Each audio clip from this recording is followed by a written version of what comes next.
ఓం నమః శివాయ, శ్రీమాత్రే నమః. మిత్రులకి, శ్రేభిలాషులకి, అలాగే నన్ను ఇంతగా ఆదరిస్తున్న యూట్యూబ్ ప్రేక్షకులందరికీ కూడా పేరు పేరు ధన్యవాదాలు.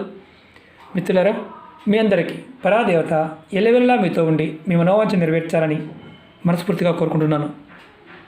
ఈరోజు మనం రాత్రి పడుకునే ముందు మీ దిండి కింద దీన్ని పెట్టి పడుకోండి. 24 గంటల్లో మీరు కోరుకున్నంత డబ్బు లభించడానికి మార్గాలు తెలుస్తాయి. ఆశ్చర్యంగా అనిపించవచ్చు. ధనప్రాప్తి కలుగుతుంది. చేస్తున్న వృత్తి వ్యాపారాల్లో ఆటంకాలు ఏర్పడుతూ ఉంటే అవి తొలగిపోయే మార్గాలు తెలుస్తాయి. అలాగే ముఖ్యమైన విషయం ఏంటంటే, ధన రాబడికి సంబంధించి ఇబ్బందులు, సమస్యలు ఇలాంటివి ఉంటే తొలగిపోయే మార్గాలు కూడా మీకు తెలుస్తాయి. ధన రాబడి పెరుగుతుంది.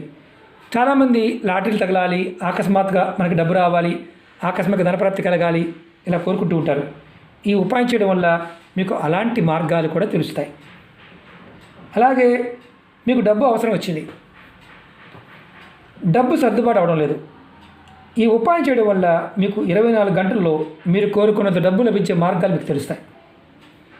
మీరు డబ్బులు అప్పుగా ఇచ్చారు, స్నేహితులు, బంధువులు, ఇతర మిత్రులు ఎవరైతే ఉన్నారో వారు మీకు డబ్బు తీసుకున్నప్పుడు బాగానే తీసుకున్నారు, కానీ ఇవ్వవలసి వచ్చినప్పుడు ఇవ్వకుండా మిమ్మల్ని ఇబ్బంది పెడుతున్నారు అనుకోండి. ఈ ఉపాయం చేయడం వల్ల మీకు రావాల్సిన డబ్బులు మీరు ఎలా వసూలు చేసుకోవాలో మీకు బాగా తెలుస్తుంది. అంటే ఆ డబ్బులు తిరిగి రావడానికి మార్గాలు మీకు తెలుస్తాయి. ఈ ఉపాయాన్ని ఆడవారైనా మగవారైనా చేయవచ్చు. ఆడవారు మేసర సమయంలో చేయకూడదు. ఎటువంటి ఆహార నిబంధనలు లేవు. అలాగే మైలు ఉన్నప్పుడు, అంటే మామూలుగా ఎవరైనా కుటుంబ సభ్యులు మరణించి ఉన్నారనుకోండి, చేయమాకండి. అంటే 15 రోజులు పెద్ద కర్మ అవ్వకుండా ఉంటే చేయమాకండి. మిగతా సమయంలో చేసుకోవచ్చు. ఈ ఉపాయాన్ని ఏ రోజు నుండైనా మీరు మొదలు పెట్టవచ్చు. మీరు ఏ రోజు నుంచి మొదలుపెట్టినా ఈ ఉపాయాన్ని వరుసగా 7 రోజులు చేయాలి.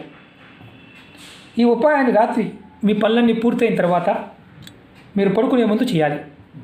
కాళ్ళు, చేతులు, ముఖం కడుక్కొని ఈ ఉపాయం చేయండి. ఈ ఉపాయాన్ని మీరు ఎక్కడైనా హాల్లో కూర్చొని చేయొచ్చు, ఏ గదిలోనే కూర్చోవచ్చు. కూర్చొని చేయాలి, మంచం మీద కాకుండా ఏ గదిలోనే చేయవచ్చు. ఉపాయం చేసే ముందు మాత్రం కాళ్ళు, చేతులు, ముఖం కడుక్కొని ఈ ఉపాయం చేయండి. దీనికి కావాల్సింది ఒక 5 రూపాయలు బిల్ల, 5 రూపాయలు కాయిన్, అంతే దీనికి కావాల్సింది. మీరు ఈ 5 రూపాయల బిల్లని చేత్తో ఇలా పట్టుకోండి. మీ కుడి చేత్తో పట్టుకోండి, ఎడమ చేయి మాత్రం వాడమాకండి. కుడి చేత్తో పట్టుకోండి. పట్టుకొని మీకు ఎంత డబ్బు కావాలి, మీకు రావాల్సిన వారు ఎవరైతే మీరు అప్పిచ్చారో వారి పేర్లు, అంటే పలానా వ్యక్తికి డబ్బులు ఇచ్చాను, అతను నాకు డబ్బులు తిరిగి ఇవ్వాలి, నాకు ఇంత డబ్బు కావాలి, అవసరం ఉంది, రావాల్సిన డబ్బులు త్వరగా తిరిగి రావాలి అని కోరుకోండి. తర్వాత ఈ మంత్రాన్ని మనసులో 3 సార్లు తలుచుకోండి. 3 సార్లు మాత్రమే. మంత్రం వచ్చేసి విద్యావతి, విద్యావతి, విద్యావతి, విద్యావతి. ఇది చాలా తేలికైన మంత్రం, చాలా శక్తివంతమైన మంత్రం. తంత్రంలో ఇది కిన్నెర మంత్రం అంటారు. చాలామందికి, అంటే సాధన చేసేవారికి, యక్షసాధన చేసేవారికి తెలుస్తుంది. ఇది తేలికైన మంత్రం, అంటే రకరకాల విధానాలుగా వాడతారు. ఈ మంత్రాన్ని ధనాకర్షణ కోసం, వశీకరణ కోసం, రకరకాల అవసరాల కోసం వాడుతూ ఉంటారు. చాలా అవసరాలకు వాడుతూ ఉంటారు. ఎందుకంటే ఈ శక్తి, ఎవరైతే ఈ మంత్ర సాధన చేస్తున్నారో వారు ఈ మంత్రాన్ని 3 సార్లు అనుకోవడం వల్ల ఎవరైతే ఆ శక్తి ఉందో, ఈ మంత్రానికి సంబంధించిన అధిష్టాన దేవత, ఆ దేవత మీకు ఖచ్చితంగా మీ మనసులో ఉన్న మనోవాంఛని నెరవేరుస్తుంది. మీరు చేత్తో పట్టుకుని ఇలాగ పట్టుకొని అనుకోవాలి. తర్వాత మంత్రజపం అయిపోయిన తర్వాత, ఎందుకంటే మళ్ళీ చెప్తున్నాను, ఈ మంత్రం చాలా శక్తివంతమైంది, తేలికైంది, శక్తివంతమైంది. ఇది కిన్నెర మంత్రం అంటారు, అది గుర్తుంచుకోండి. ఈ మంత్రాన్ని మీరు అనేక తంత్ర ప్రయోగాల్లో వాడతారు కాబట్టి చెప్తున్నాను. ఈ మంత్రాన్ని మీరు మనసులో 3 సార్లు అనుకోండి, బయటకు రావాల్సిన అవసరం లేదు. తర్వాత మీరు ఈ 5 రూపాయల బిల్లని, మీ చేతిలో ఉన్న 5 రూపాయల బిల్లని మీరు పడుకునే దిండి కింద పెట్టుకోండి. ఆడవారైనా మగవారైనా సరే రాత్రి పడుకునే మీద పెట్టుకోవాలి. ఈ ఉపాయం చేసిన తర్వాత మీరు ఇంకా వేరే పనులు చేయకూడదు. ఈ ఉపాయం చేసి దిండి కింద పెట్టుకుని పడుకోవాలి. తర్వాత ఉదయం నిద్రలేచిన తర్వాత స్నానాది కార్యక్రమాలన్నీ ముగించుకొని మీరు ఈ దిండి కింద పెట్టిన 5 రూపాయల బిల్లని ఏదైనా మీ దగ్గరలో రావి చెట్టు ఉంటే రావి చెట్టు మొదల్లో, లేదా ఏదైనా దేవాలయ హుండీలో వేసేయండి.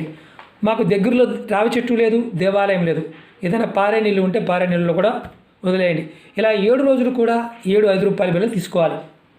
ఇలా 7 రోజులు చేయాలి. మీరు 7 రోజులు చేయలేము, కుదరలేదండి మాకు 7 రోజులు బిల్లలు ఒకేసారి వేయకూడదు. ప్రతిరోజు ఏ రోజు ఆ రోజే చేయాలి, అది గుర్తుంచుకోండి. ఒకవేళ మధ్యలో గ్యాప్ వచ్చింది, మర్చిపోయామంటే మళ్ళీ మొదటి నుంచి చేయటమే. కంటిన్యూగా 7 రోజులు చేయాలి.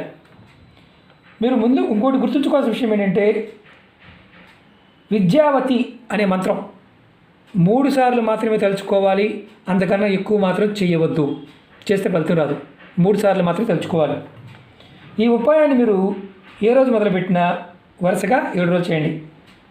తేలికైంది, శక్తివంతమైంది. మీకు ధనప్రాప్తి కలుగుతుంది. ముఖ్యంగా ధన సమస్య నుంచి బయటపడతారు. అలాగే మీకు ఈ వీడియో నచ్చినట్లయితే లైక్ చేయండి, ఛానల్ని సబ్స్క్రైబ్ చేసుకోండి, పక్కనే ఉన్న గంట సింబల్ని యాక్టివేట్ చేసుకొని 10 మంది మిత్రులకి షేర్ చేయండి. ఓం నమః శివాయ, శ్రీమాత్రే నమః.